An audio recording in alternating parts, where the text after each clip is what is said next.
volume up just a little bit. There we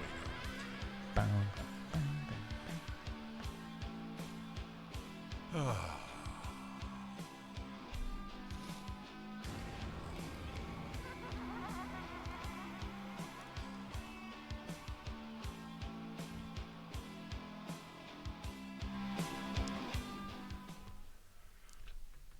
Live from the soon-to-be soggy Shipwreck Studios in Burbank, Illinois, we are looking at a thunderstorm warning. We are looking at rain, lightning, all the fun stuff that we had 2 weeks ago. There's a shocker. Not good. That's the sound all the cats in my neighborhood are making. Yep. It is definitely a. I hate rain.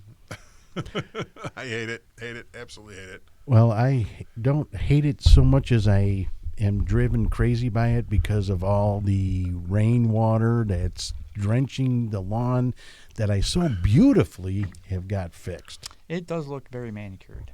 Thank you. And so, how does my lawn look? Not so much. No. Yeah, mine looks. Mine is very weedy. Very weedy. Yes, mine too.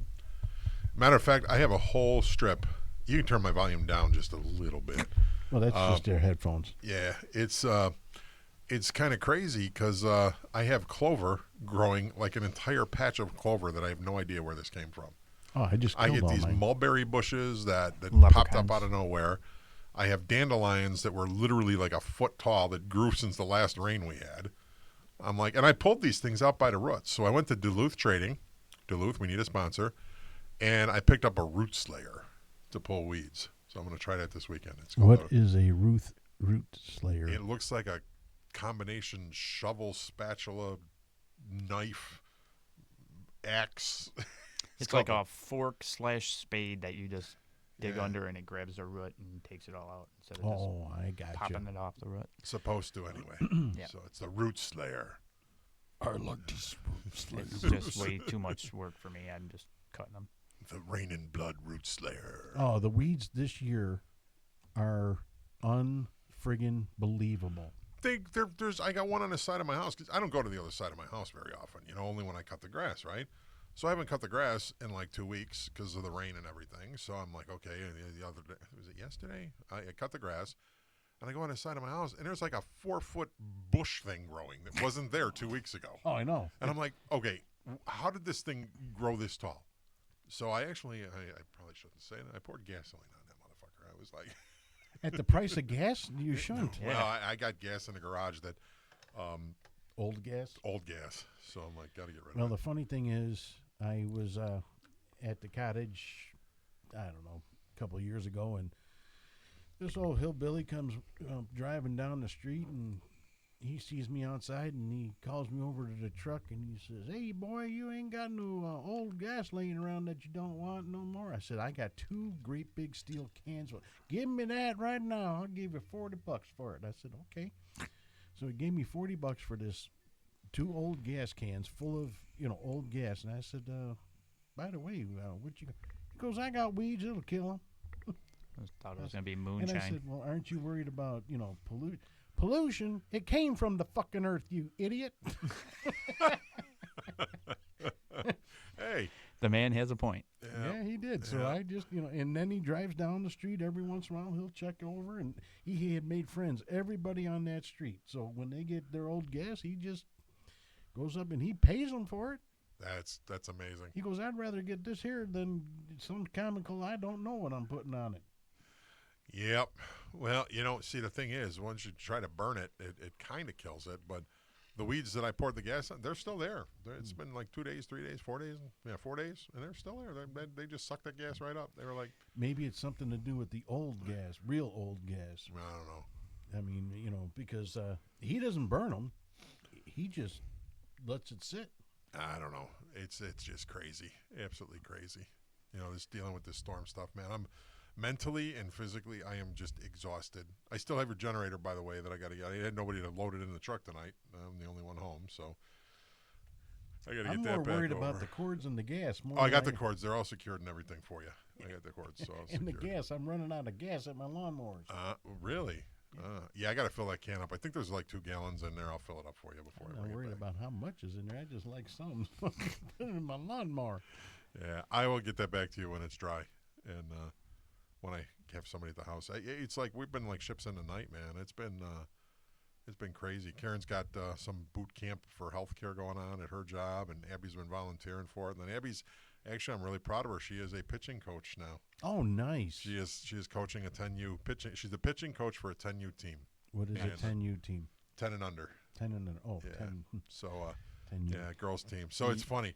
Ute, not youths. You know, I try not to talk about Abby, but it was funny. She comes home today and she's like, "Dad, these girls are giving me a run for my money." And I'm like, oh, do tell. No shit. She's like, "One of the girls rolled her eyes at me today, Dad." I'm like, "Oh."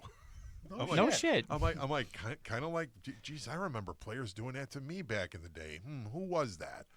And I she was remember just one like, that lived here. she's like, you know, Dad, she goes, the dynamic between the coach and the coach's daughter, it's very much like our dynamic was. And I'm like, oh, interesting. No shit. But I am so thrilled that she is like, loves the game enough to like help these little kids out and coach them. And, you know, I just wish I could go with. And she's like, Dad, that would be really creepy. And I'm like, yeah, I know, but I miss my softball coaching days, you know. Those were fun. I don't But know it's if nice it'd be that she's- creepy. It's actually nice that she's regained a little bit of an interest in it, although not to play, but enough to be able to coach somebody. It's kind of like us Well, here's Right. coaching the yeah, kids. Here's what really freaked me out was, I guess the coach was like, he asked her, he goes, "Well, how much do you want to come out and do this?" And so she asked me, she's like, "You know, Dad, how much the pitching coaches make?" I said, "Well, your pitching coach charges $50 a half hour. Okay, he's expensive, but he's good. You know, I told you he made you into what you are. So, you know, I wouldn't go $50, but." She's like, "Do you think 20?" And I'm like, 20 would probably be good, you know. So she comes home and I'm like, "So how much are they paying you?" And she goes, "You know what, Dad, I thought about it." She goes, "I just want to give it back and pay it forward." And I was like, I am so proud of you, kid. That's nice. I'm like so proud of you that you're not doing it for the money, you're doing it for the game. That's if there was one thing I wanted to learn through all this, that was it. Right. So yeah, that's news on the softball front. No, that's awesome. I think Yeah. that's a great return to a sport that she enjoyed for many years with her Faja. Yeah, well, I wouldn't know if she enjoyed it every minute, but Oh no, but You know. as she looks back, and it's going to be a memory that she has for the rest of her life, and she'll be able to carry it on. And both of you have that same memory. That's the nicest thing, And I've got that with my children. The one thing that I missed with my daughter was the fact that, she was in dance. I know nothing from dancing. oh, I nothing. could see old Mike here just dancing Oh, away. no, I don't Dancing be away. doing the dancing part. None, but I do a parallel or parallel or Pair of legs, paralegs. I paraplegic. you know what I Dude, you would hurt yourself if you even tried to lift your leg up and do one I of those hurt myself dance saying moves. it. I hurt myself thinking about it, so I just got a Yeah. muscle spasm sitting here thinking about lifting my leg up over Yeah, my ear.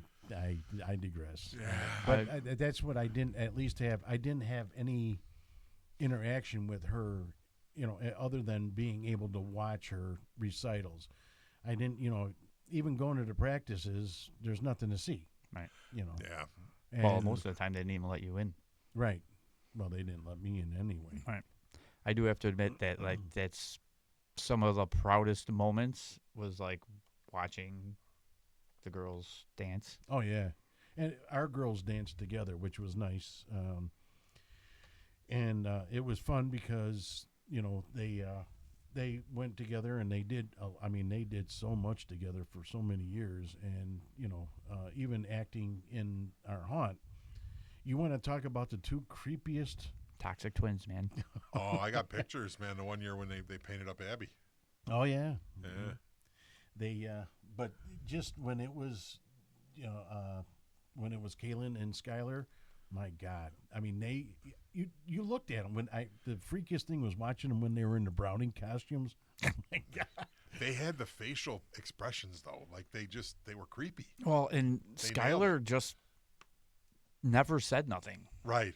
doesn't matter who anybody. She was like a vet, like Yeah. one of us. I She mean, was I'm the only better one than- that doesn't talk in our group, but She was better than us. like she would find a group of people like kind of huddling around talking or whatever, and she would walk right in the middle of that group and just sit there and stare at somebody and not move Yeah. until they all got creeped out and would just walk away. Well, one of the things that helped her out, and both her and Kaylin, was they were short for their age. Right. So they looked younger than they really were, and that was just creepy. And Skylar, like you said, she'd have to look up at everybody. Mm-hmm. Literally. Right. She even had to look up at Kaylin, and Kaylin wasn't that much taller. But, she'd walk in and she had the big, I don't know, anime eyes. Yep. And she just, look at everybody. Just like creepy. What the fuck is that? Well, they knew how to do the makeup too. It was like they were dead on, spot on. Oh yeah, most of the time they came up with the ideas themselves. They had help, but they came up with the ideas themselves, and they were phenomenal at it. One of my favorite things to do when we were all haunting, when Skylar would walk by, and we never talked about it ahead of time or like planned it out or nothing. It just happened. She'd be standing there, or I'd be standing there, and she'd walk past, or I'd walk past her, and I would look at her, and I'd kneel down, and she would kiss me, and everybody was like, "Oh!" Like it would creep them out because I don't know if it's because of the mask or whatever, but it was so funny. And my favorite costume that she wore was the very first one that she did at Itkis's house. I can't remember. She was a zombie, so we had like just thrown together. This was before like anybody in my family knew how to do makeup or whatever for Halloween, and it looked good. It looked like it was like mossy, deteriorating skin or whatever. She had her hair in pigtails, but it was like they were like cockeyed. Sprayed all of her hair like gray and black or whatever, so it looked kind of a dead person almost. And she had a onesie on. We found a onesie that would fit her because she looked like she was about 3 years old, but she was literally like 6 or Right. something. Yeah, she was tiny. She had the onesie on that had like the feet in it, so it was like pajamas. And we got her a baby bottle, and we filled it up with part water and part oil, and then food coloring, so it looked like blood, and there was a severed finger in it. And she would just sit next to Itkis's haunted house entrance, and then occasionally like walk down the sidewalk or whatever, holding her baby bottle and just like staring at people walking around. It was the best costume I think she ever had. Yeah, that's very cool. I'm gonna miss like the haunt. I really am. Well, This you're was not the only first year. one. Last year was the first year where I really got to kind of enjoy it because we had nothing going on. We had no softball. We had no Door County. We had nothing going on. Yeah, well, You know. unfortunately, I mean, it's.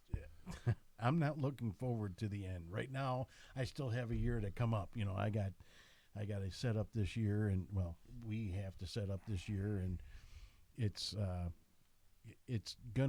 bittersweet right now, and it's gonna be bitter when everything is gone, and I don't have anything to look forward to that way the following year. It's going to be strange. My lawn won't get ruined. I mean, we had a glimpse of it when we had the pandemic, when we didn't do it for that year. Yeah, when we first made the decision, I was kind of like, okay, well, it'll be a break. It'll be a nice break. Man, did we miss it? Well, your house is rocking from setup to tear down. I mean, and then when the weekends when it's open, it's like your house is like a party zone. It's like you got Oh, it's a characters madhouse. walking in the garage. You got food. It's like an all-you-can-eat buffet every I mean, there's been weekend. times where people just walk in, we don't even know who the hell they are. And then they look Yeah. around and go, oh, I don't know anybody here. Yeah, they're looking for like a haunted house, like indoor one, and they see like the tarp over the garage and think it's in there. Right. And here, all of us are like masks off and we're chilling, smoking smoking vaping and drinking and drinking. whatever. And they walk in and they're like, "This ain't scary." I'm like, you want to bet it's not scary? Sit down for a minute. Yeah, I We'll don't think you're figure it supposed to be out. in there. Yeah, it's good stuff, man. Well, It's I'm good gonna stuff. miss. You know what I'm gonna miss? I'm gonna miss the people that made the haunt interesting. We for several years we had this. I don't want to say elderly lady, but she was an older lady, and she had some mental illness on top of some physical illnesses. And she would just walk around. Their caretaker would drop her off and then go park the car and sit in the car. And she would just walk around the haunt. Ooh, scary, Klatchkis, Christmas time. Choo-choo train. That's what we thought she was saying. Yeah, we didn't, and no one ever, tried to correct her. She just, if she saw an actor, she'd walk up to him, ooh, boo, scary, but very gentle and everything else. Well, every year was the same thing, and she would come just about every night that we were open. Even when we were setting up, she'd show up. Oh, yeah. I mean, it was that how much excited, she got. But one day, she just got so comfortable that she ended up walking in the garage, going in our refrigerator. She went into she went into next door neighbor's garage and was looking for stuff there. And, He flipped out. Yeah, he wasn't too thrilled with that. But then again, he also didn't know that she wasn't, and everyone's yelling at her. She was able to talk, but she couldn't hear. She was deaf. Oh, okay. And so she was able to say words, but she couldn't hear anybody. So people are yelling at her, get out of the garage. And she's just looking at you like, hey, stupid, shut up. Yeah, that was really weird when we found out that she was dead. dead. That's a weird thing, man. Mental illness and stuff like that is weird, man. The weirdest mental illness I think I've ever seen was I was at Jewel, and this lady was in line, and she was punching herself in the ear. And her ear was like, you ever see like when those fighters get cauliflower ear? Yeah. Her ear looked like that, and her side of her face was like beet red, and she would just sit in line and and she would be talking. She'd be like, okay, here's my Visa card. And hit herself in the face. And we're It's all like looking at her Tourette's almost. Yeah, it was like Tourette's, but it was like, holy shit, lady, you're Not hurting the yourself. funny Tourette's. And I mean, it wasn't like she was like tickling herself. She was full on like punching herself in the side of the head. Yeah, It's weird. It's weird, but how do they endure the pain? I mean, because she's obviously not the only one that's ever hurt herself doing that, But and I guess I look down on not mental illness. I look down on the fact that we bring everything so much to light about it, but with more being aware of it. Well, that leads me to my next topic. Uh-oh. Healthcare in this country sucks ass. Okay? I don't know. Remember the last time you said something like that? Yeah. Let me tell you about healthcare in this country. You ain't got to tell this me. bullshit. Shit. You see, that's the thing is they cut all the funding for mental illness. Well, when you cut public funding, and the private sector is like, these people are fucking nuts. Well, They can don't I got no money. interject real quick? Not to cut you off on that because I'm going to lead right into it, but when they started closing all the institutes that handled mental illness, guess where they went? By the railroad tracks on Ridgeland? No, the jail. Yeah, that Because too. the only place that they can get any type of care was at a jail. Anybody knows anything about Cook County Jail, that is not a mental health place to go. Definitely Yeah, not. well, you're And not then they tell us that we're supposed to look for the stuff. Wait a minute. I'm not a doctor. I'm not a doctor. I'm not even a therapist. I'm sworn personnel. I don't know. You can train me all day long in it. And unless you're going to pay me to be a therapist, that's not what I'm there for. I am there to babysit inmates, not mental health inmates, because the only reason that they're going there is because the health care decided, oh, we don't need these places anymore. No, they decided they were too expensive to run, and they shut them all down. Well, yeah, and that's they closed them up, and then they cut all the funding, and then you have politicians playing politics with funding and everything else, and it's a who scratched this. We need central socialized medicine like the rest of the free world. Instead of Tinley Park buying the old institute for $1 from the state, instead of making that into a mental health center, and it didn't have to be like the old days, upgrade it and make it better. But no, they bought, Tinley Park got a great piece of land for $1, And what are they going to do with it? Turn it into a park where mental health is thrown to the curb. Right. Yeah. Yeah. Well, that's, Did they do that's- anything with that place? They're making it into a park district. Yeah, bought it, so it's going to be like Really? a concert venue, fields, Yeah. sports fields. They're going all to make kind of money off of it, but instead of the state actually maybe doing something with it that they've had for years, no. stuff. Well, it's Illinois. Yeah. It's Illinois, man. Yeah, how crook can you get? And, you look, know, look Like who's an in S? charge. yeah. You know, listen to that fucking douchebag ramble is just. What a it's moron. it's unbelievable. The stupidity that Well, comes out of that guy's mouth. But he's not a billionaire. Oh, he is a billionaire. Yeah, He- that's family money, man. He doesn't claim that because he says, all those billionaires. Well, Oh yeah, Yeah, he he's just- like all those billionaires. Yeah, okay. Like he didn't get the tax exemption for billionaires. well, that's You know, because he's not a billionaire because I he have been- hide all the toilets. Yeah. I have been challenging him on social media every time he posts. Somehow And that I bet does you he not doesn't surprise me. respond. Oh, of course he doesn't respond because he can't answer my question. Even if he did, it wouldn't have been him. It would have been some I'll put this out lackey. here right now, Governor. I will debate you any day of the week, and if I win, let me take your spot. How about that? That's my challenge to you, because you have ran this state into complete chaos. Not that Darren Bailey's. I mean, Republicans, come on, man. You could beat this guy, but you choose Darren Bailey. I mean, there's not a better Republican candidate for governor in this state. Is this how far we've fallen? We need to start going independent. Well, we need to start going independent. it's Last time I money. voted, I It's- voted It's independent. money. Yeah, but if we're not liking. See, here's the thing I don't understand. We're not liking what the Democrats doing. We're not liking what the Republicans are doing. But no one's listening to the independents. Well, if I was to run for governor, here would be my campaign. First off, we are bringing law and order back to Chicago. Police, get ready to do your jobs again because we're taking the leashes off. Criminals, you better start towing the line because you're going to get arrested. You're going to go to jail, and life is not going to be fair for you anymore. We need to If get you rid do of the bad crooked things, states and attorneys. you know what?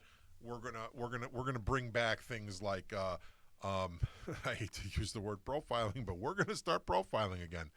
If you're cruising around and your car smells like weed at 2:30 in the morning and your windows are tinted, there's a real good chance you're gonna get pulled over for no reason. Well, at that point, it's not profiling; it's probable cause. 'Cause you Well, can smell it. I can smell it driving 3 cars behind somebody. Here's the kicker: is they can pull the car over, they can make the arrest or confiscate the quote unquote suspected drugs, but now that hemp and marijuana, one has THC, one doesn't. Right. All these criminals are doing is saying, "Oh, it's not marijuana, man. It's a hemp cigarette." They do have testing. Yeah. Well, it's not good enough where they do have to send it out to a lab. Well, by that time, you're 6 months later, you're getting your test results to say, "Oh yeah, it was really Well, weed." then the motherfucker sits in jail for 6 months until the tests come back. Right. That would curb the problem. That would curb. But part then of the they'd be problem. suing because I told you it wasn't real, and then I just spent 6 months in jail for nothing. Guess what? Doesn't matter. There was a case I was reading on AOL. A dude with dreadlocks got arrested in Louisiana, and he went to jail. And there is a law on the books that says that if your hair is for religious reasons, they can't cut your hair in jail. So the first prison he was in said, nope, yep, you're right, and didn't cut his hair. Well, they transferred him. Well, the new warden was like, no, my prison, my rules. They shaved his head. He's suing the Louisiana penal system now. No one mentioned in the article what he did to get there. Okay, which It's I not just important. I just found funny that like was this guy okay? Was this petty theft? Did this guy like steal a loaf of bread to feed his family and then they messed with him and cut his hair off? Well, I kind of see that that would be wrong, and maybe he should get some type of compensation from Lerner and Rowe. But it's like if this guy's a stone cold like rapist or murderer, does anybody really give a shit about your hair? Right. You know, what about your victim, man? I mean, if that's the case, they were shaving the wrong And part. it probably couldn't be that serious because I think it was a 5 or 6 month stint in jail he did. So it couldn't have been like murder or manslaughter or anything. But I'm like, the article failed to mention what he did. It's just what the law enforcement did, what they did wrong. It's like, well, wait a minute. You put yourself in that situation. Where's your accountability? You know, There is none. and that's the problem with today. So I think we need to bring back the accountability. Just like all these cars driving around with their windshields tinted.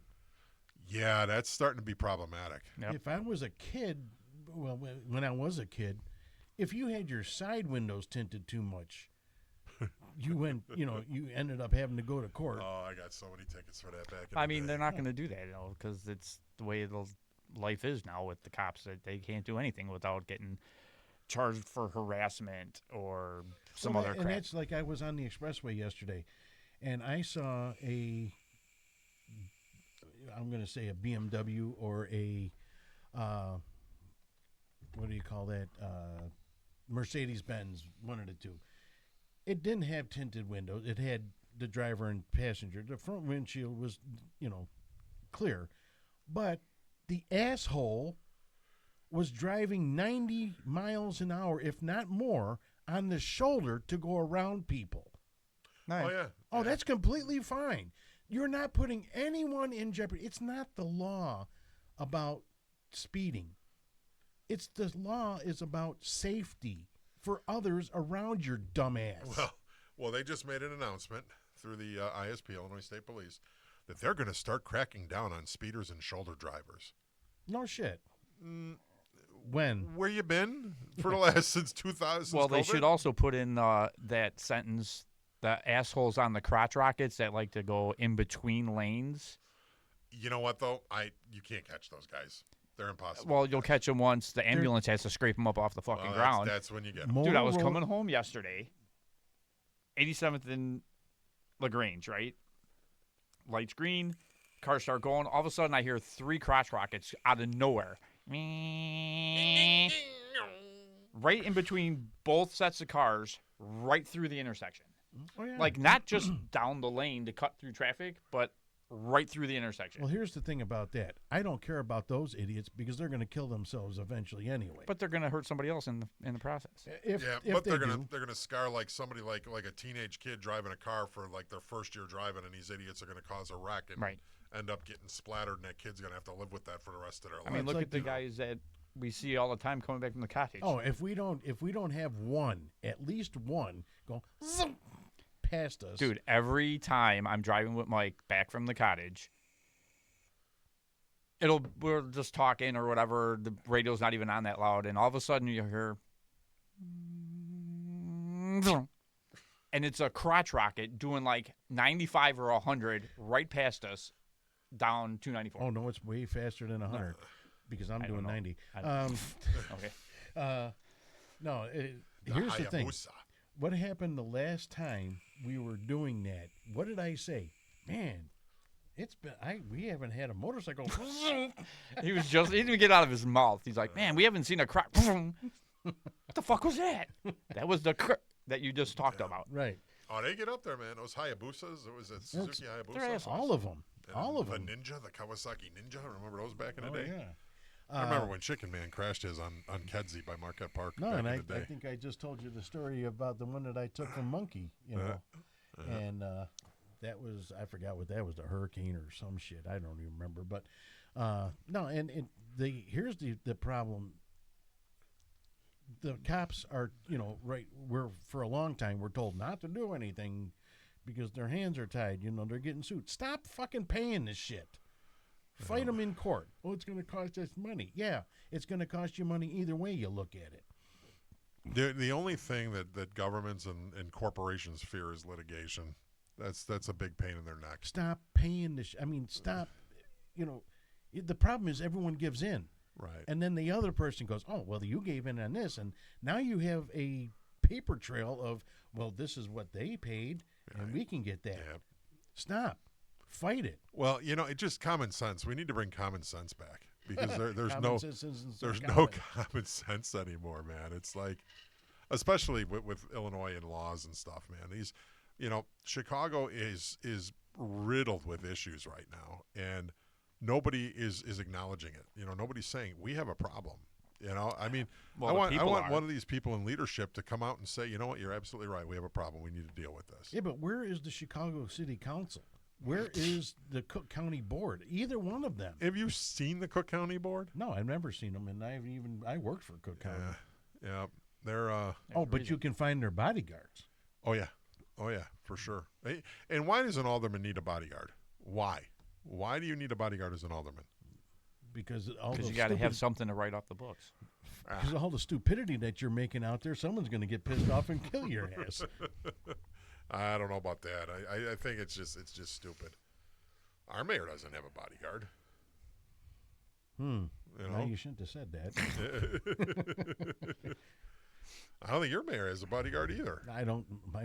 Have you seen my mayor? You don't need a bodyguard. Well, there's I don't know if this is still going on, but there was a lady who worked for the Chicago Public School District that was making like $375,000 a year, had a driver with a brand new Cadillac Escalade and a security detail, and she was in Chicago Public Schools. It's like, all right, first off, justify that salary. Just try to justify that salary, because I don't think it's possible. And what does somebody working for the school board need a driver and a security detail and an SUV? Put her in a Hyundai. yeah, You know? I mean, it's just the waste. And then they say when they raise taxes, well, the school district is for the children. No, it's not. It's for the administrators. That's what it's for. Yep. Chicago public school systems, look at your test scores. It's not for the schools and for the children. It's for the administration. Yeah, it's like we talked before. You know, look at the tollways. Oh, they're only going to be here for 20 years. When? When was that 20 years? They up? didn't say which 20 years. Right. Well, now they got the best scam in the world going. They hit your credit card. You prepay for your tolls, and they just raise them at will. Like, hey, 50 cents ain't enough. There's a toll now that it's like $4.75 on the way to Wisconsin, I think. Yeah, it's because of the tariffs. I'm like, wait a minute here. What happened to a 40-cent toll? I remember when it used to have a quarter, a dime, and a nickel. Yep. And you throw it in the basket. You had to have your quarter, your dime, and your nickel when I worked out in Des Plaines. What happened to that? Because now the tolls are like over $1. And it's like, you know how much money that has to generate? And now that they got rid of the toll booth personnel, there's no labor involved. It's all automated. Right. Well, it's not even owned by the state anymore. It's a contractor.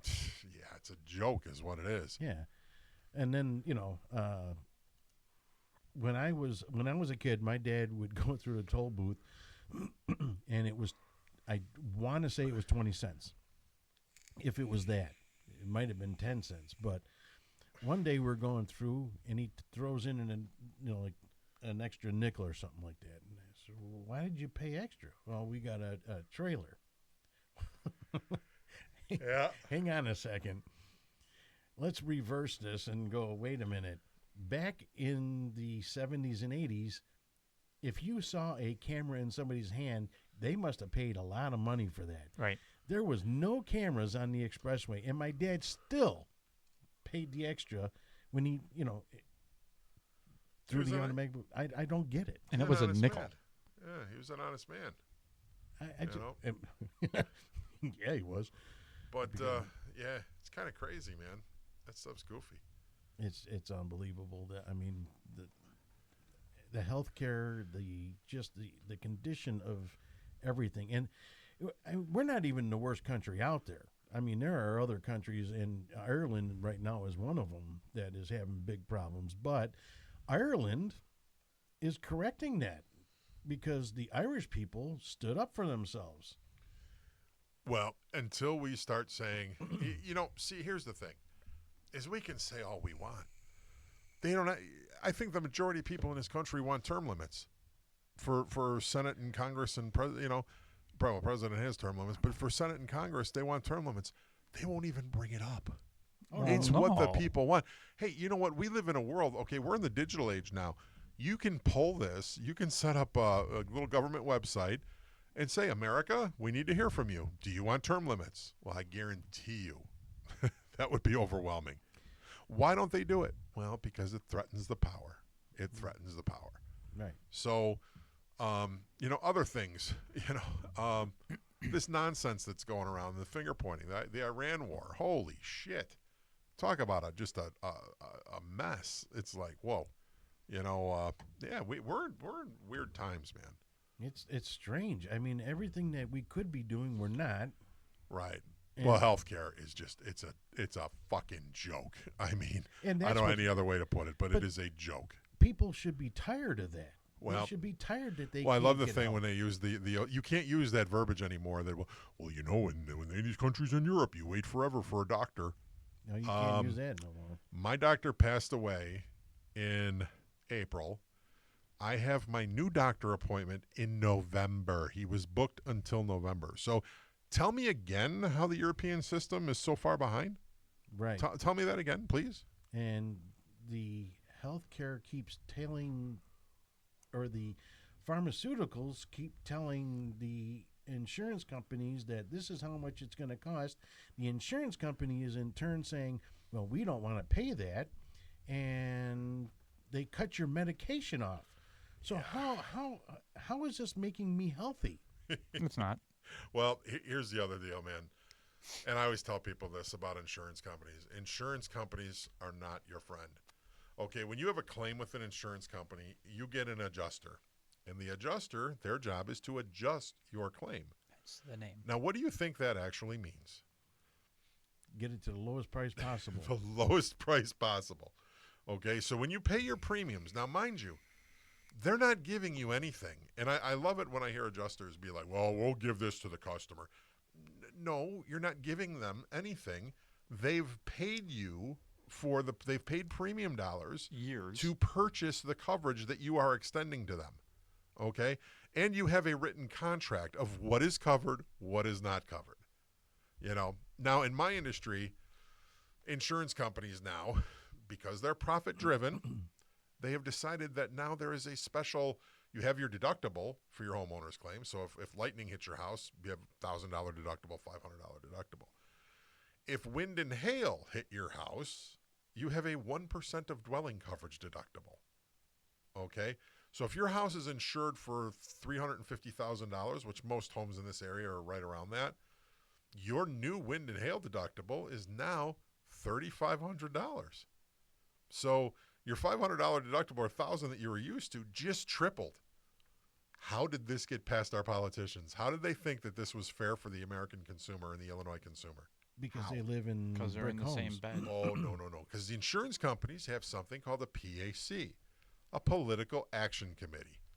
So the Political Action Committee, unlike the common man, gets meetings with the congressmen and the senators to justify, hey, you know what? Let's go golfing in Galena so we can talk about raising our rates. Or let's do that. There's all kind of stuff going on with PACs that, you know, I don't even want to get into that because, you know, I don't want litigation. But this system is so flawed. And it's like, wait a minute, Beyond man. flawed. So in other words, I buy my insurance, and my insurance now says midstream, you know what? We're losing too much money on homeowner claims, so we're going to create this new deductible. And when we choose to renew you, this automatically comes with your new policy, or you can leave. Well, then all the other companies do the same thing. So if you leave, you're not in any better position. Right. They all like, oh, shit, this guy started a wind and hail deductible. That's genius. Now we're going to have a wind and hail deductible. Brilliant. Well, look, So, look how long it took me to get my claim handled. Okay? Oh, God. 3 years to get my claim handled. Now, the company that did the work had to take away from some of the claim because yeah. the insurance company wasn't going to pay enough to cover the siding that I have chosen. Now, keep that in mind. I chose Hardy board siding for one major reason. So I wouldn't get hail. It's impervious to hail. Yes. Not hail damage, wind damage, and so forth. Okay. If it gets hit by a car, yes, it's going to get damaged. But normal storms, which my house is very susceptible to, and I mean bad because the aluminum, it looked like it went through a war. Oh, Okay? your house was all dimpled up, man. It looked worse than a teenager with acne, man. I Right. mean, it was bad. And I was denied 4 times through my insurance saying, oh, it's all damage. Wait a minute. How many storms have I had? Well, see, the thing is, you kept dragging ass to cover this, and I got hit again with hail, and then I got hit again with hail, and then I got hit again with hail. Yeah. So pick a storm event, because here's my deal. I am insured for that. You pick the date of the storm that you want to cover.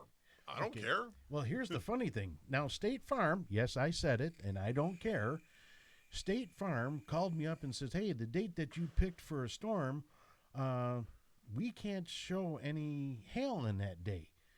And I said, "Well, it was one of those days. I mean, it was like within a week of that date." I said, "I couldn't remember the exact date." I said, "It's one of those days."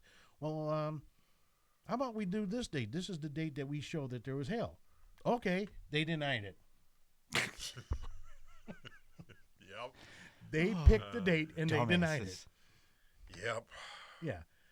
Yep. State Farm, yeah, you're a bunch of fucking liars. Well, I always tell people whenever you get hail, regardless, Oh, hell. grab your camera, do a little video, record the size of the hail, record it on your vehicle, because after the fact, if it's got a dent, at least you have the documentation to prove it was from that particular storm event. Right. And, Or pick it up and put it in your icebox. and more people should yeah, know that. People do that. You know, more people should know that, you know.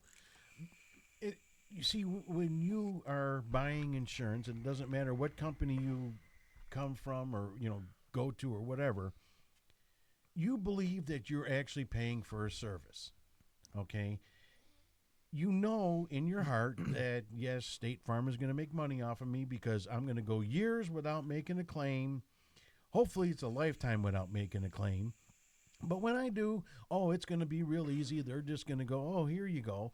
Now, I don't know how much this cost me or would have cost me or how much it actually they paid out. I have no idea because I didn't receive a check, okay?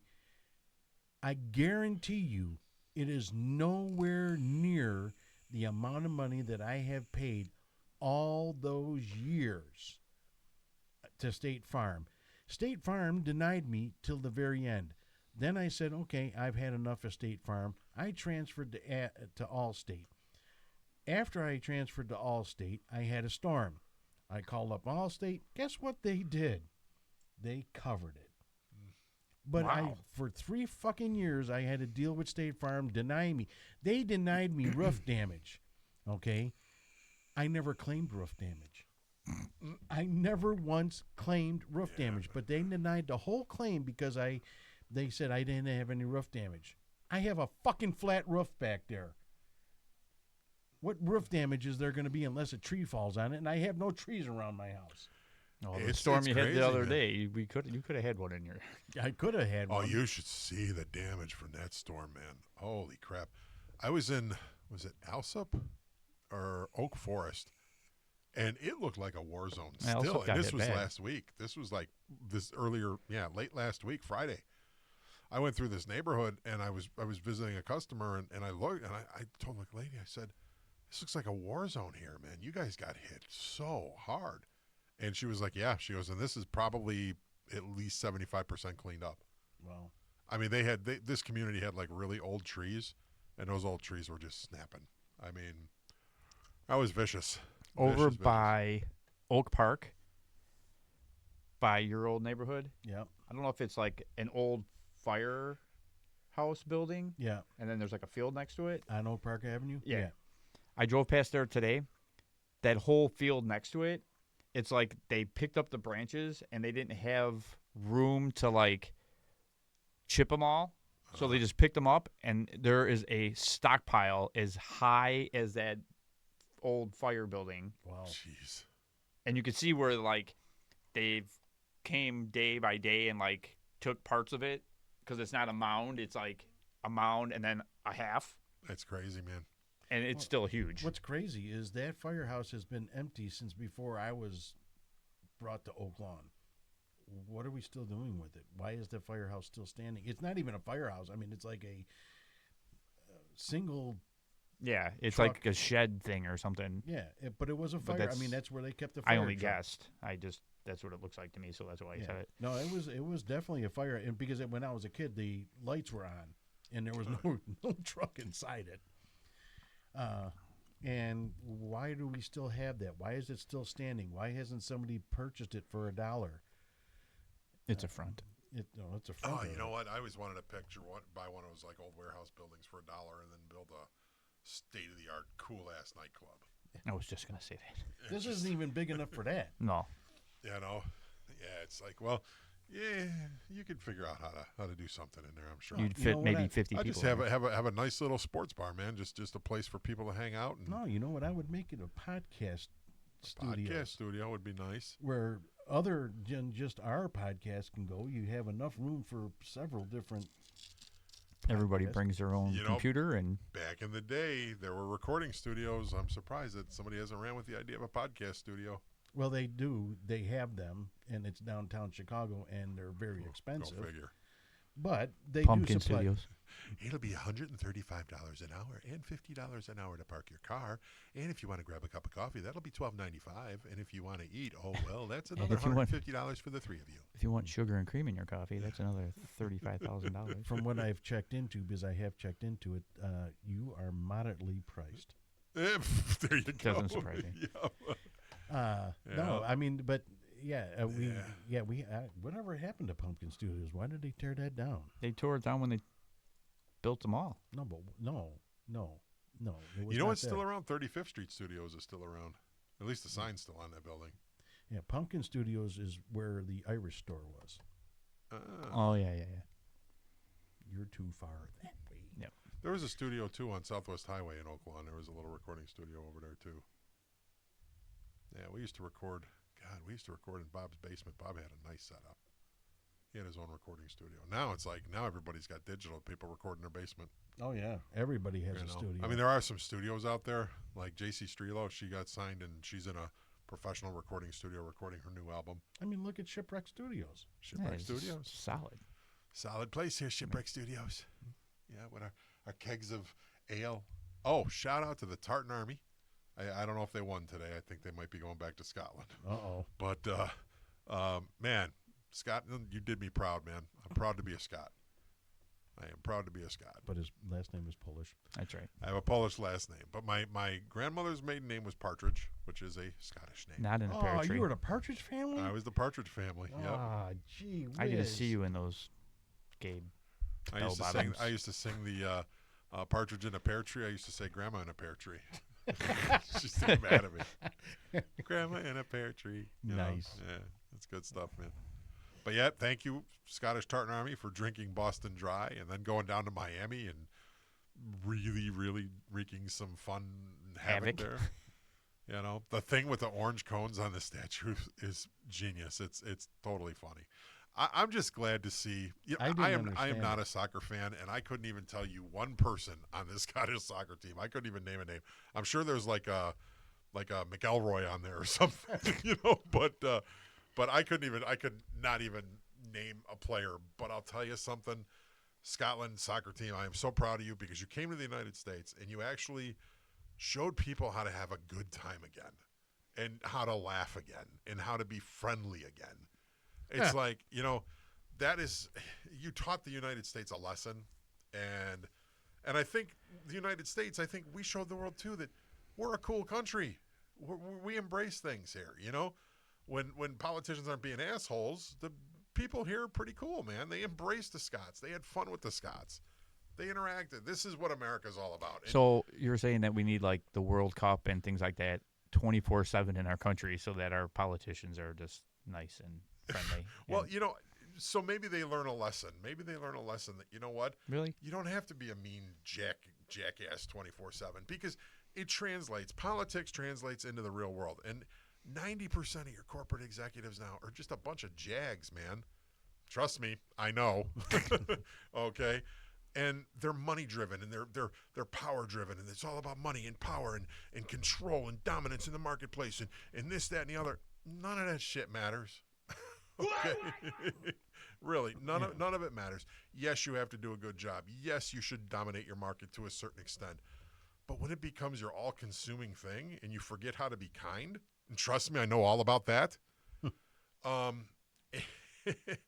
You forgot how to be kind. You forgot how to treat people. You forgot how to take your loyal warriors and at least you don't have to reward them, but at least show them respect. You know. Well, here, it's funny that you bring up business and everything else, but here's an interesting thing that happened to me this week. About a month ago, I purchased some microphone cords, and Sorry. the reason that I purchased them wasn't going to work out for me, so I returned them. Well, I had purchased them through eBay, and they were new. They weren't used, but they were. It's a company that still sells new stuff on there. And when I read the ad, I look for a few things when I'm looking at buying something through eBay. One, I look for if I'm going to pay for return shipping or if they're going to pay for return shipping. Two, if it's free shipping or if it's going to cost for shipping. Three, of course, the cost of the item. Is it comparable or is it, way out of line? So those are three of the major things that I look for. And this company advertised free shipping, seller pays for return shipping, and it was a good price. So I go ahead and I order them. Well, I emailed them when I got it and said, can you help me out? I bought the wrong size cord. Do you possibly have a set that would work in my situation? I explained the situation to them, and they came back and said, unfortunately, we can't help you, so just go ahead and return it. We appreciate your business anyway, and we appreciate you reaching out and, asking us at least, before you just go ahead and return them. So I go ahead and return it. Well, I don't check back, because I look at my statement and see if I got a return, and then I got an email saying, okay, your return is completed, closed case. Oh. So I let it alone. Well, I go back just the other day and I look at the statement, and I open up their email, saying, okay, your return has been, refunded to such and such bank card, blah, blah, blah, $28 and whatever cents goes to your bank card. And I went, I paid $38 for the stuff. What happened with the rest? So, of course, Restocking fee. no, they didn't say that.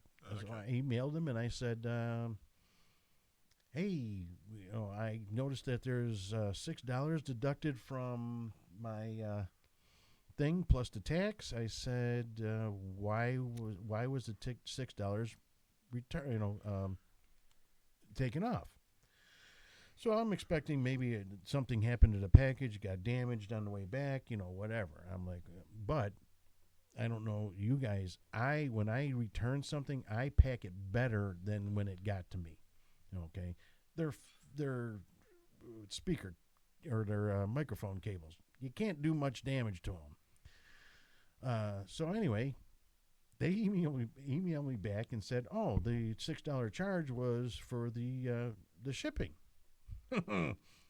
Big girl, because it is a female-owned business. Not that that makes a difference, but they made a big point of letting me know that it was a minority-owned business because it was a female-owned business, and they were all musicians. Okay. So I say, that's not how this works, and I sent them 2 shots, screenshots of their ad that says seller pays for return shipping. So I sent it to them. Well, I get an answer back. Oh, sorry about that. Our bad. Here's your $6 and, whatever tax was returned. But how many times did they get away with that? Oh, a bunch, probably. Oh, a bunch. Yeah, eBay's, I've been using eBay for years. I probably have not as many purchases as you, but I'm up in the 600 realm, So I got a good feedback score, I ordered, I got caught up in the whole Kyle Busch thing and nostalgia, and I ordered the Kyle Busch Skittles little 164th car from when he won at Chicagoland. The Is stars. that the one that you showed us the picture? Yeah. Yeah. I saw it in person. Well, this. It's bad. Oh, it's totally crushed. I didn't know this, but the car got crushed. The car got crushed. Yeah. Really? Not just the Oh package. yeah. If you look at the picture, it's the Hey, somebody car. run it over with a car? They look like they ran it over with a forklift. Yeah, literally. yeah. I still have it. It's on my desk. When I saw the pictures in the phone, I was like, "Oh, that's the package is screwed up." And part of the package, take two.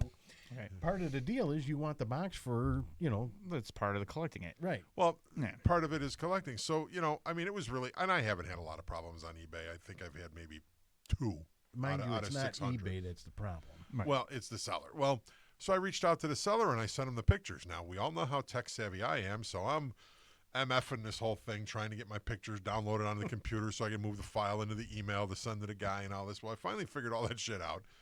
I sent it to him, and literally, like within 10 minutes, not my responsibility. I packed it. I sent it. Your problem was with UPS or USPS, not with me. You said it yourself that USPS damaged it. I said, yeah, but here's the deal. I expected the product to arrive after I paid you for it to arrive at my house in good condition. It didn't. Here's the pictures. Are you going to refund my money? You're going to send me a new one? What are you going to do? I'm not going to do anything. You need to call USPS and get a refund. Really? So you're going to run from this? Well, I'm here if you need me, but you have to do it. The buyer has to file a complaint. Well, first of all, how do I know it didn't leave your house in that condition? Well, that's a whole other thing, right. I mean, so a good seller. Now, I'll finish my story. So I'm like trying to figure out how to do this online, and I'm like, I got frustrated, so I went down to the post office.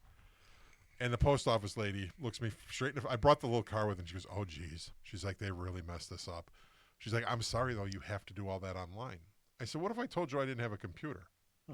She couldn't answer that.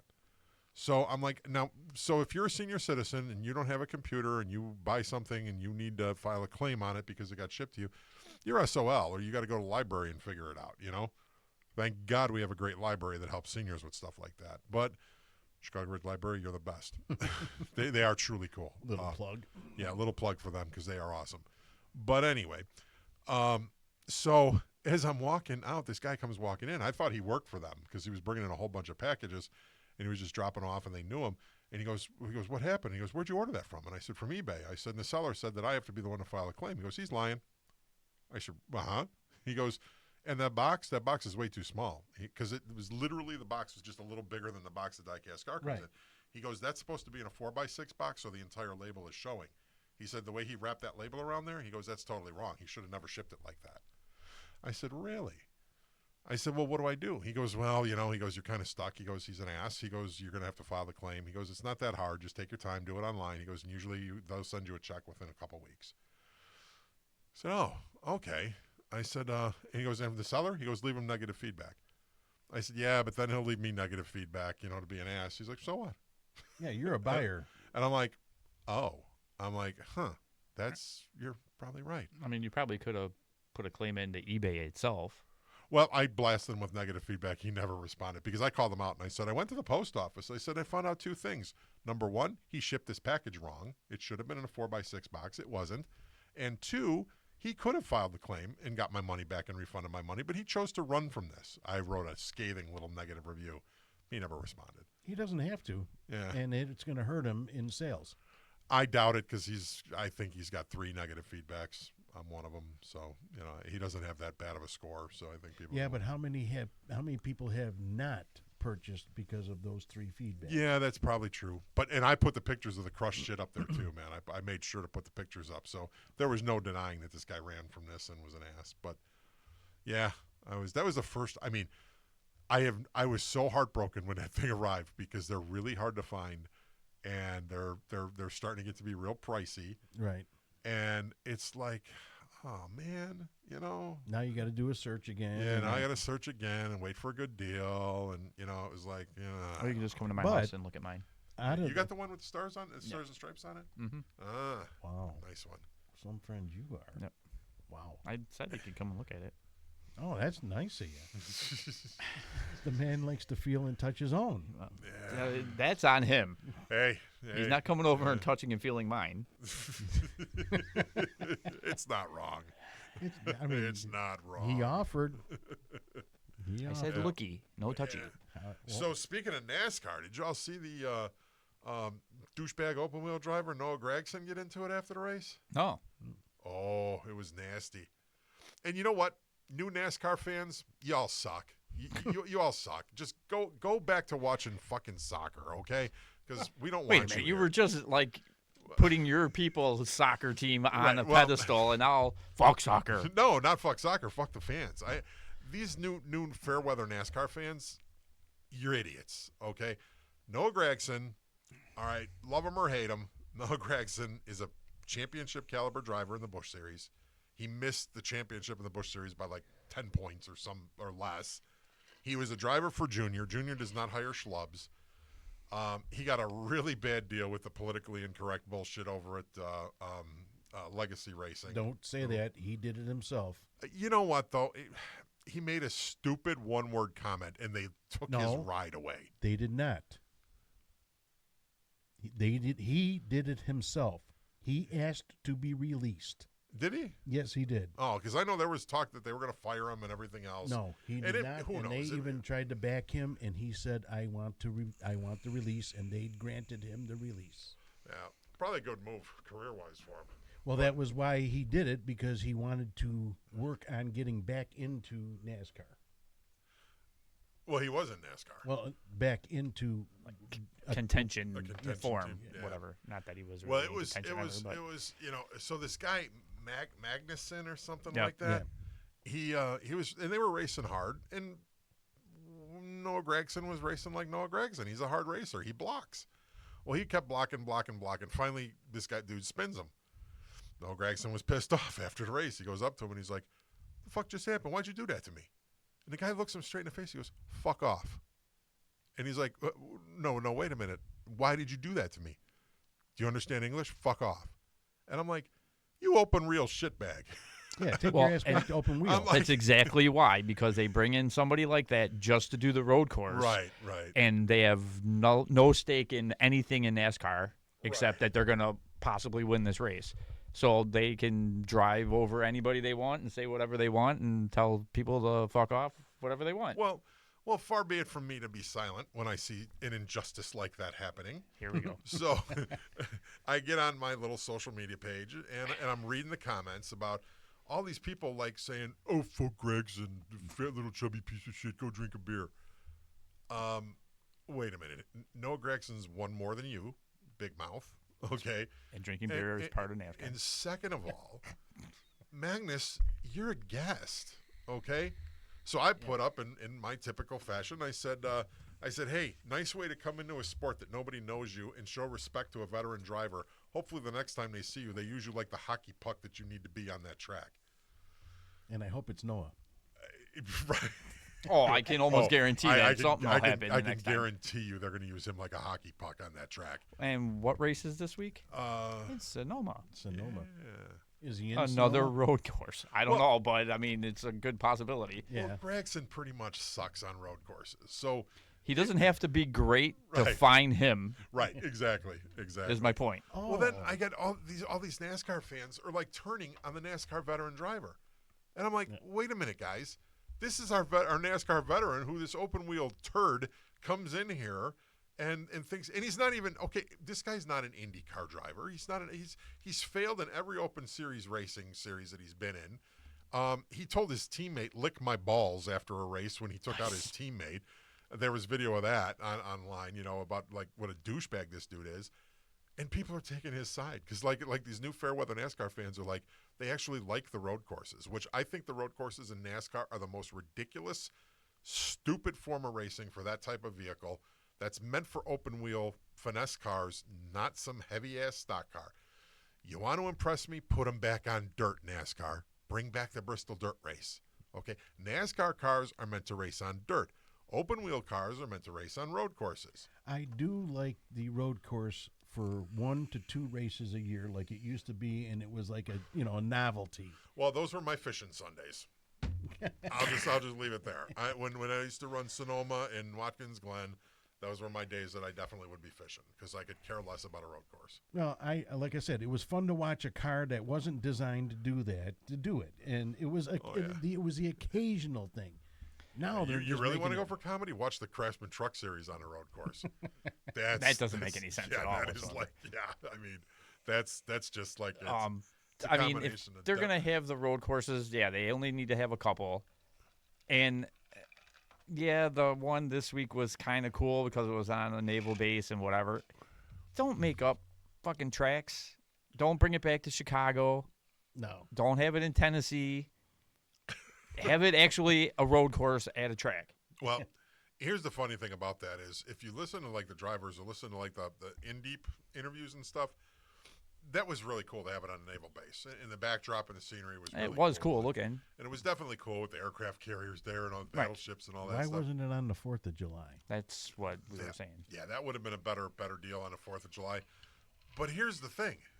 You had new asphalt. You had old Yes. asphalt. You had concrete. You You had had cracked up You concrete. had painted shit Yeah, that was you like had- glass. You had railroad tracks. Yeah, you had railroad. You had all this stuff, and the drivers were saying they're like, yeah, when you come off of the old asphalt onto the concrete, it's like going from grippy surface to ice. Right. Right. And then uh, at one point there was what was like called a little trough right, going across the whole track. It's like, what? yeah, yeah. It was definitely. It was challenging. Yes. Oh yeah, it was, and it was cool because there was a first-time winner again. You know, And shout out to Heim. yeah. Corey did a wonderful job. You know, now you're in the chase, man, for winning a road course race. I just wish that Reddick didn't blow a tire. It would have been a good finish. Yeah, but hey, the one good thing out of all this came is I heard a rumor: Uh-oh. Oh God. Gregson to RCR. Really? Yeah, Wow. yeah. Rumor has it Gregson to RCR. I think he would be a really good fit there. Sure you would. Sadly, their program is kind of tanked, but I think Richard Childress, if anybody can salvage that team, Richard Childress has got to put his noodle together and, figure it out. Gregson, I think, is going to give you that young driver that he's no Kyle Busch, but I think he'd do good.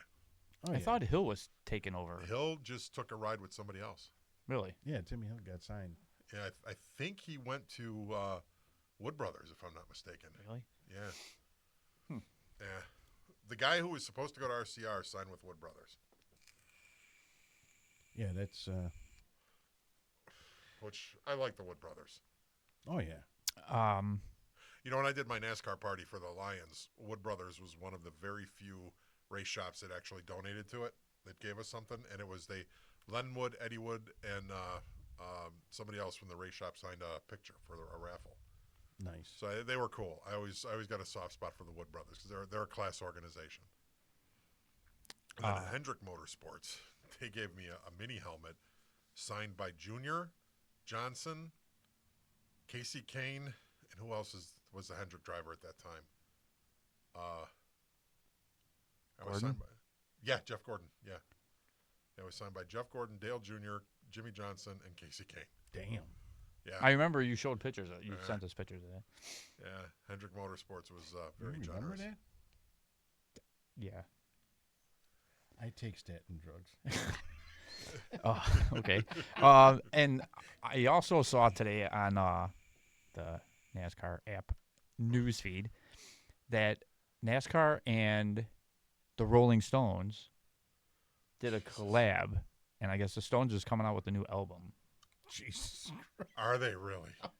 And limited edition vinyl comes out, and one of them is the cover is checkered flag, and then in the middle of the checkered flag there's like a skull. It's got like an old guy beard and kind of weird kind of paint scheme according to Rolling Stones. Oh, it The doesn't Tongue have the album, mouth. whatever. Yeah. The other one that's coming out is a NASCAR, and the paint scheme is the Rolling Stones tongue. Nice. And it's an old car, not a new car.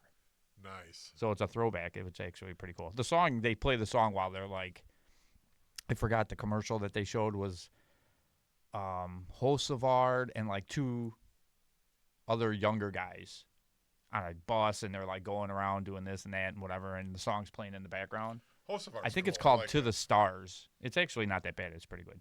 Good deal. Ride the Dente, baby.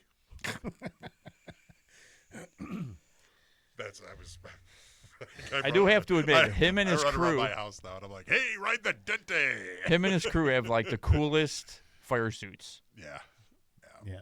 yeah. I got a like question for you. What?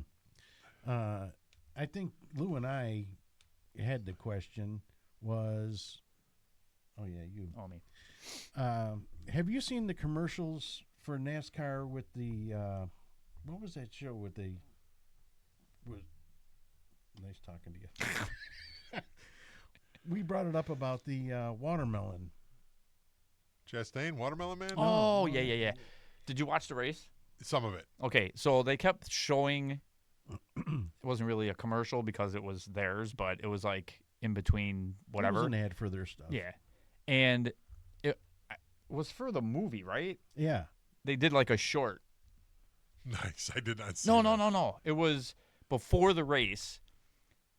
They had, who the hell was it? Who's Larson's teammate? Kyle Larson? Yeah. Elliot No, other one. Bowman, Elliott, and Bowman. No, other one. 24. Byron. 24 car. I can't think of his name now. Byron. Byron. Yeah. That's So Byron's car's paint scheme was the company that was doing the race. I forgot Nice. who it was, right? So they had him in his car, and they had him like going through the track. Jesus. But it's with Gordon was on his not the pit. Well, I guess you could say it's the pit box, but they were like out in the stands, and there was some guy. I don't know if it was a pit crew member or whatever was with them, and he takes off from the start finish line, and there's a drone that he's chasing. Nice. And he's like goes through like a third of the track, and then the next part was like 3 Apache copters going like over him, and he's like, "Oh, you better watch out for the incoming." And all 3 of them are dropping watermelons on the track, and he's like dodging them. And then there was another thing that had a watermelon in it where like a car ran it over. Wasn't Like Denny Hamlin that ran it over? I think so. Like That's funny. throughout the whole race, there was clips of like movie things or whatever, and it all had stuff to do with watermelons. Like, why? You know, because I think NASCAR is starting to realize that you've got to make the drivers popular again. You've got to make the drivers popular again.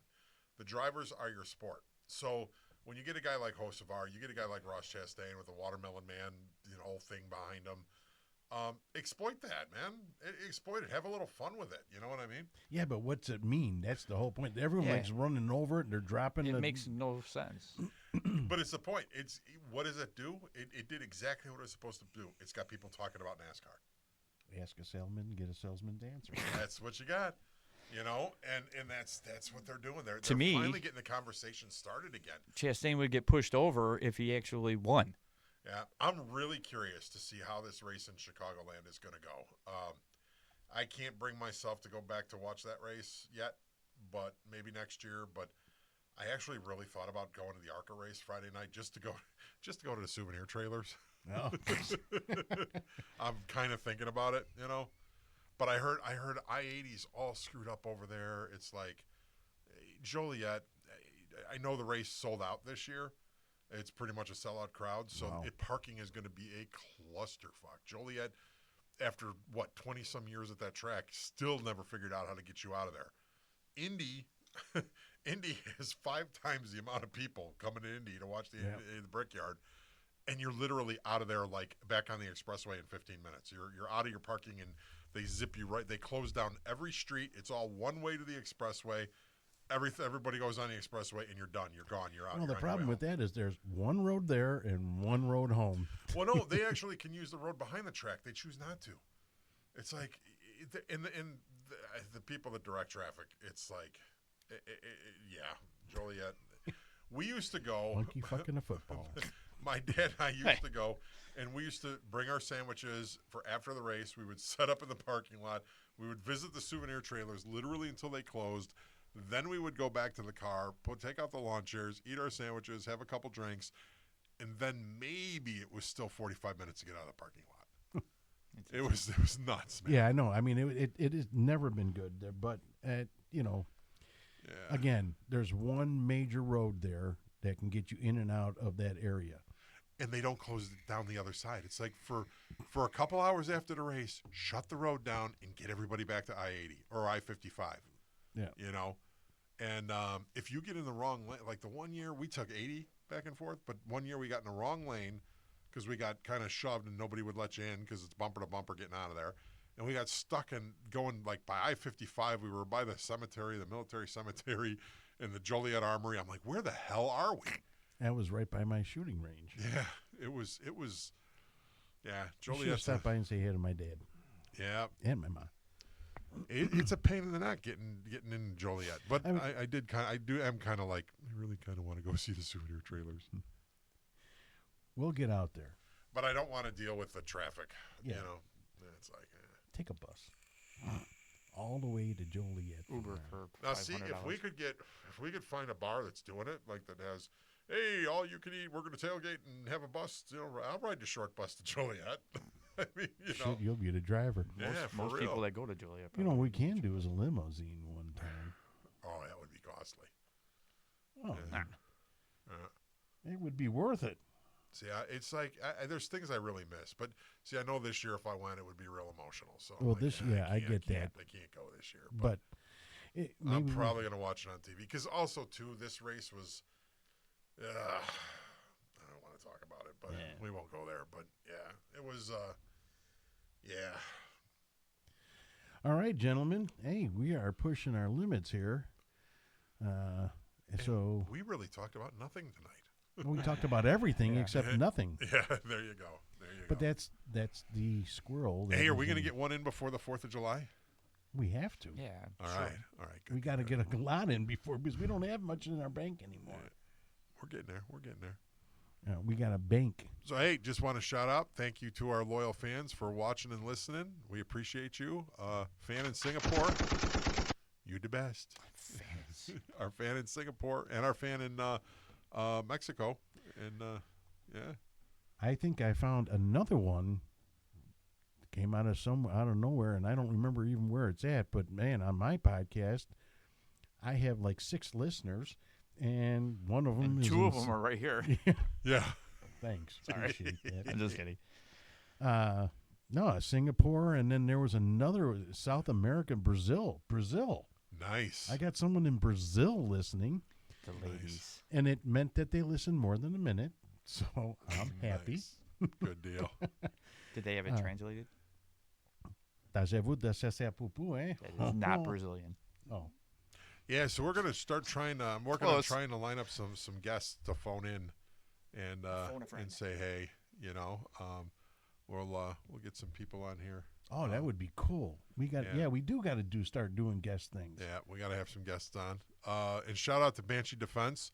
I know that Banshee Defense had they stocked some new product. I was on Facebook this morning and saw his short video. They got some really cool stuff, man. So check out BansheeDefense.com.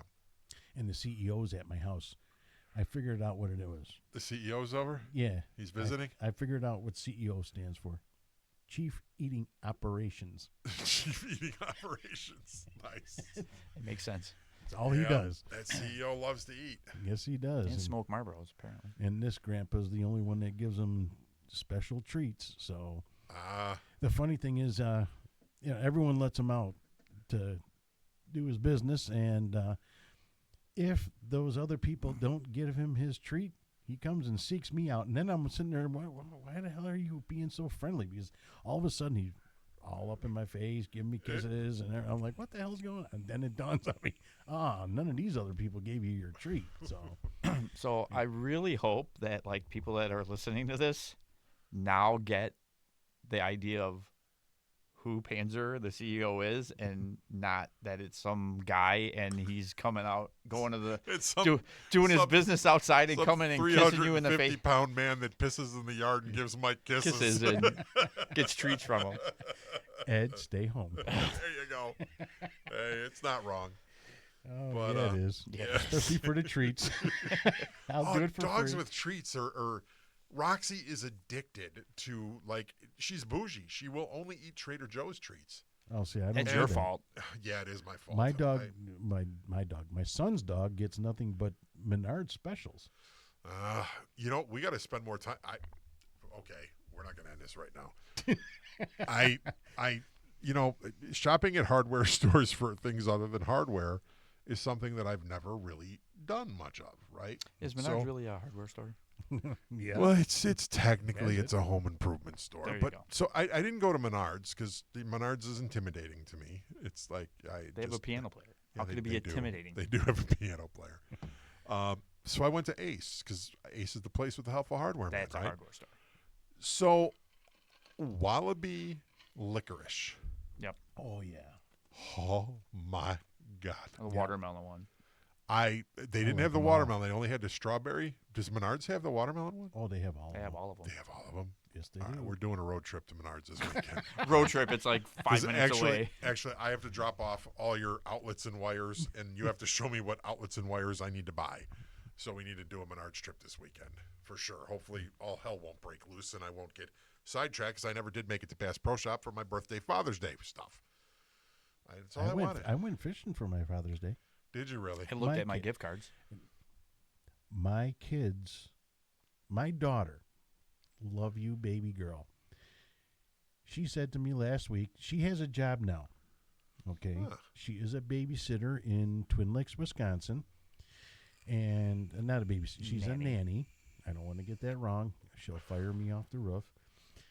What's the difference between a babysitter and a nanny? Nannies do more than just babysit. Babysit is like a teenager sitting at your house, eating all your food, and having people over while you're out. Yeah, nannies. I mean, she can take care of, if she has to, she can do house cleaning or cook. She cooks the food for the kids or whatever. How But much anyway, you charge? I don't know. That's up to her. She's But- not going to come over and take care of you. I'm thinking, man. Hey, if she cleans and cooks and everything, I'll give her $100. Yeah, it's But anyway, That's so amazing. she goes up there for 3 days out of the week. She stays at a friend's house while she's up there, which is very, very convenient because it's right down the street. You can actually walk. But anyway, she said, Dad, why don't we go up to the cottage for Father's Day and go fishing? Now, originally it was just her and I. And again, my daughter doesn't just think of herself. My daughter thinks of everybody and says, well, do you mind if the boys go? And I said, no. I said, we can all go and, invite your mother. I don't care. Well, my wife decided not to go. She had to work and would take care of whatever else. But we all went up to the cottage I had to go up the day ahead to fix some damage that was done. So I went up on Monday, fixed the damage, and then Tuesday when the kids all got up there, we went out. We had a blast. nice, My daughter is the only one that caught fish. nice. She caught 2 bass. Really? Daddy pointed them out. Daddy told her how to do it, and she did it. And she beautiful. I'll have to show you the pictures. Good deal. But anyway, they really surprised me because I thought just a day of fishing was awesome. I thought that was the best thing ever. I was really impressed with that. I enjoyed being with. Yeah, my kids are 26, 22, and 19, and they're adults and they have other things to do. But they took Dad out for the day fishing, and I thought that was the world. We get done fishing, and they said, hey, well, we got to eat before we go home. Do you want to eat? And I said, yeah, well, let's go eat. And I wasn't going to leave until later on in the evening. I hate traffic and I hate people. So they took me out to dinner. They actually paid the bill. Wow. I didn't pull my wallet out one time. Well, yeah, I did because I bought fishing stuff. But anyway, I went to the Ace up in Richmond and bought fishing stuff. Did you guys go to eat at that barbecue place? No, we went to a place in Geneva, something Oak something, and wow, was the food phenomenal. Now, this is twice this year that I've eaten really good food at a restaurant. My kids are so shocked because my son actually picked a Greek restaurant to go for his birthday. They get to pick wherever they want to go for their birthday, and I buy them dinner, and everyone that goes along, I take care of. So my son picked this Greek restaurant in LaGrange. Phenomenal Greek restaurant. Holy cow! I mean, Opa. I'm talking authentic Greek food. Saganaki's the best. They had Saganaki, but they don't do the flaming at the table. That's bogus. That's because it's not actually Greek. Did you know that? Probably not. Just like the Irish corned beef and cabbage is not Irish. Anyway, so They're still good. my daughter is sitting at the table at the Greek restaurant, and she goes, "Okay, Dad, what do you think?" Or not my daughter, my to-be daughter-in-law says, "Okay, Dad, what do you think? Is this, how do you rate this restaurant from 1 to 10?" And I went to 10. I said, "Actually, I think it's 11." For you to give a rating like that, it had to be phenomenal because Yep. you are the pickiest restaurant person I know. Yes, I am. And my my to-be daughter-in-law went, "Wow, we have never picked anything above a 3." So, that was a very good surprise. So yesterday, when we went to this restaurant, I was floored. Not that, because, it wasn't an extravagant restaurant. It was a bar and, bar food restaurant. But my daughter had filet mignon on a bun. They were supposed to be burgers, but they were actually filet mignons on buns, and I'm watching her bite into this stuff, and it was gone. I mean, it just melted away. Both my other sons had some other, I think one of them had a fish dinner or something. I couldn't even pay attention. I had a Euro plate like I've never had in my life.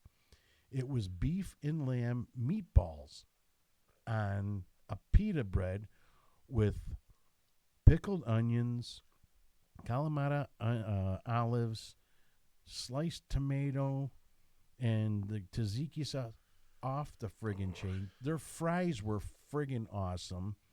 And I wish I can remember the name so I can give them a pump up there in Cheesehead Land, because I'm telling you, I don't get good food very many places. Yeah, it's there's a dude. Now that we're doing a podcast, I pay attention to like other people's stuff that they do, and there's this dude on Facebook. He's a black dude that goes around to restaurants all around here, like Orland, Alsop, Burbank. He's been to like all these restaurants, and he's a really cool dude. He wears like System of a Down T-shirts and Slayer shirts and stuff. He's like a really cool dude, but he reviews food, and it's like he's quick, he's honest, and he's good. And I'm like, we need to have this guy on our podcast. I'm going to reach out to him and be like, hey, can we interview you? Just to pick your brain and see. But yeah, he looks like he's really building a good following, and hopefully this is his full-time gig, because he's really good at it. And I'm like, yeah, it's like food critics are like, people love food, man. Oh yeah, they're foodies, but the problem is the restaurants don't usually deliver. Right. And I'm telling you, my kids used to be so embarrassed because when they were young, we went to a rib place. And Wrong. Mental note, Wrong, never wrong. go with Mike to a barbecue place. Never. yeah. Ever. So, of course, what does Dad do? Dad gets the ribs because Dad loves boogie bones. All right. So I get these bones, and I take one bite, and I went, okay, these are going back. They were like rock hard. And I mean bottom of the barrel, worst friggin' baby backs you can possibly have. So I send them back. And the people were like, oh, okay, we really apologize. So they sent out the second set. Yeah. Guess what? Yeah, those are going back too. Those were on top of the other ones that Yeah. were on the bottom of the barrel. Right. Yeah. So as they kept bringing them out, they progressively got better. Finally, I got to a set that was well worth it, and I ate them. But my kids were sitting there just beet red the whole time. I'm like, you know what? I'm paying for this. Oh, dude, I remember we went to the steak place and you sent your steak back like 3 times. Oh, yeah. I'm like, dude, that thing's been all over the floor by now. It's like they're sick of you. Yeah. Well, you know what? Learn how to cook. Yep. Yeah. Well, you know what? In your defense, you are a perfectionist when it comes to cooking, and you have It's just standards. not cooking. Well, yeah. I one of these days, I'm just going to see you get up from your table and go back to the kitchen. And, this is how you season meat. Well, listen. I mean, look at how many times have I fed you guys? Hundreds. Not recently. Yeah, it's been a while since You we've were- had jambalaya. Man. You are, yeah. That's my next one. Yeah. You're alive because I just did Mother's Day for your ass. Yeah, it's been a while since we've had jambalaya. It's Yeah. been a long time. No, we got to do jambalaya. And your smash burgers, your smoked porterhouse burgers or whatever. Those smoked burgers from Jack and Pat's when you I'll smoke take them. one of the tomahawk steak meat hammers. Doesn't it? You know, the only kind of steak that I can tolerate, because I'm not a big red meat person, is filet mignon. This was better than filet mignon. You'd have to give it to him without the handle. Well, you just cut it off the bone. Yeah, that thing, I'll admit, though, that tomahawk thing did look pretty badass. That was oh my like, God, that was awesome. that was a piece of meat there. And of course, that was my first time cooking that. Like my alligator. The alligator was definitely outstanding. It was That was cool. outstanding, right? It was weird. That was cool. But everyone raved about that damn alligator, and I've never cooked an alligator before, so. Well, you know what? It's just, yeah, you've done some pretty daring things on the grill. I always tell people when I refer to you, I'm like my pitmaster friend Mike, because that's what he does. He's the pitmaster. Dude, the one time when I remember that it's the first time he cooked something was when we went to Marion for the kids' lacrosse game, and we camped out. We brought the trailer. We had smoker. We had grill. We had everything. We were feeding the boys' team and the girls' team. Yeah, That was And- the second time I did that, and I had 2 smokers then. And I missed that. I think I was sick or something happened. we camped out overnight, or we went out there at like 2 in the morning to start the grills and everything. Where it was freaking cold as hell and it was wet. But most of the girls on the team were vegetarians. Yep. So he's I like, remember. man, I got to think of something to cook for them because they're not going to just want like, chops or whatever that the boys would eat. So he came up with this shit and he told me, I'm like, what? Yeah, it was. He smoked eggplant Yep. and what was the other one? No, Banana squash? It was not banana squash. Something. Spaghetti squash. Spaghetti squash. And I'm like, okay, well, that doesn't sound too appetizing. He goes, I saw it online that if you cook the spaghetti squash and break it apart, it gets tender, and then you can mix it with barbecue, and it tastes just like pulled pork. I'm like, get the fuck out of here. It was good. Sure as shit. It took a while. That shit would not break down for nothing. Not But- smoking it. Holy shit. Yeah, you've done some daring things on the grill for sure. The dessert pizza for one, that was a good one. Oh, I was going to actually bring that up. That was funny. Yeah, Karen wasn't still that raves bad. about that. Mike's never dessert done- pizza. I've never done that before, and I don't think I've done it since. No, well, On that the was smoker? No, I did On it the on the flat flat top. Flat top. top, yeah. Yeah, the flat top. You've done some amazing things on the flat top. Shit, I've seen people bake cakes on the flat top, Wow. which is remarkable to me, but I still have I'm not not gonna broken mine out yet this year. Well, and I'm ready. We were doing pizzas one night, and I did them in my pizza oven, and I started them on the flat top, and then I took the extra crusts that I bought, and I turned them into dessert pizzas. I had a bunch of different toppings and everything else, cooked them on the flat top, and sent them out. And before I got them off the plate, they were gone. I'm like, what the fuck? Well, you melted Werther's caramels, Yep. and you had chocolate in there too. So it was like this chocolate caramel pizza goodness. diabetes on a pizza crust. Yeah, it was definitely contributing to my insulin resistance. Nice. But yeah, those were cool stuff, man. But yeah, your jambalaya on a flat top is that's the bomb, man. I know the wanna fried do rice that. was pretty close. The fried rice, I got to admit, the one year the fried rice was actually better than the jambalaya, which saying that may sound like not a big deal, but Mike's jambalaya is like really good jambalaya. So for something to be better than the jambalaya, it had to be stellar outstanding. The dirty rice was definitely up there. I had a hard time picking out which one am I going to do, so I ate both of them Yeah. for like 4 helpings of each. I feel that if it can be done anywhere, it can be done on the flat top. So, Yeah, that's good stuff. well, hey, you know what? It's a testimony that I got you to start cooking. Yeah, I have fun on my flat top. I really do. I enjoy cooking on that thing. It's kind of personal. Yeah, I enjoy.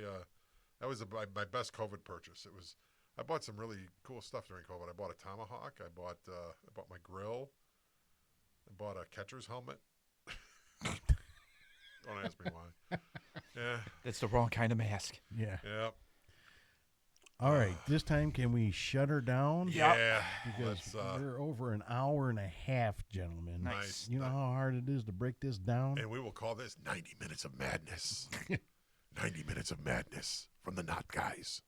All right. I'm going to name it that. Really, that So when you remember, when you see this, 90 he's Minutes gonna be of like, Madness. "What the hell is this?" yeah, well, it's going to be one of those interesting nights. So Yep. anyway, Good night, y'all. anything else to say before we sign out there, Uncle Lou? Like, share, follow. Oh, yeah. Smash that button. Nice. Panoceros. And we didn't even plan that. That Nope, was good. That was awesome.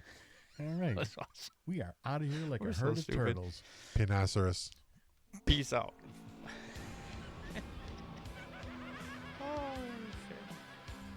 Yeah, next episode, we got to talk about my new word.